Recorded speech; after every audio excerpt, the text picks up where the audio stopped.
पाकिस्तान 'ਚ पंजाबी कॉम्प्रैसां दे सब तो वड्डे नैटवर्क पंजाबी नैशनलिस्ट फोरम वालों जी आयां नूं।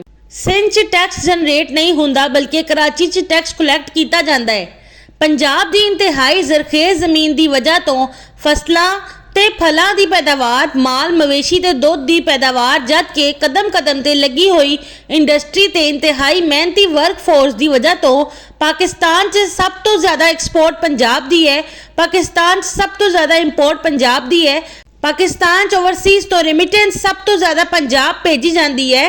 पंजाब की आबादी पाकिस्तान का 60% होने की वजह तो सब तो ज़्यादा एक्साइज टैक्स पंजाब दिंदा है, सब तो ज़्यादा सेल्स टैक्स पंजाब दिंदा है, सब तो ज़्यादा यूटिलिटी टैक्स पंजाब दिंदा है, सब तो ज़्यादा सर्विस टैक्स पंजाब दिंदा है, सब तो ज़्यादा इनकम टैक्स पंजाब दिंदा है। इसलिए टैक्स जनरेशन सब तो ज़्यादा पंजाब तो होंदी है, जो वफाकी हुकूमत कलैक्ट करके NFC अवार्ड के तहत सूबियां में तकसीम करती है।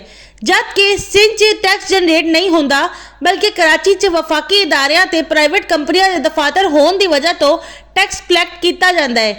पाकिस्तान की 60% आबादी पंजाब की होने की वजह तो सब तो ज़्यादा टैक्स जनरेशन पंजाब तो होंदी है, लेकिन स्टेट बैंक, प्राइवेट बैंकों ते कंपनियां दे हैड ऑफिस कराची 'ਚ होने की वजह तो टैक्स कलैक्शन कराची 'ਚ होंदी है।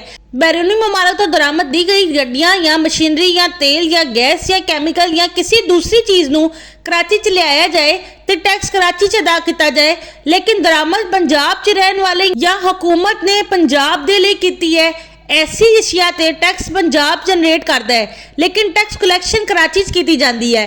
अगर स्टेट बैंक इस्लामाबाद, प्राइवेट बैंकों ते कंपनियां they had office Lahore shift कर दिए जान तो फिर कराची ने टैक्स कलैक्शन हब नहीं रहना बल्कि टैक्स कलैक्शन हब इस्लामाबाद ते लाहौर ने बन जाना है।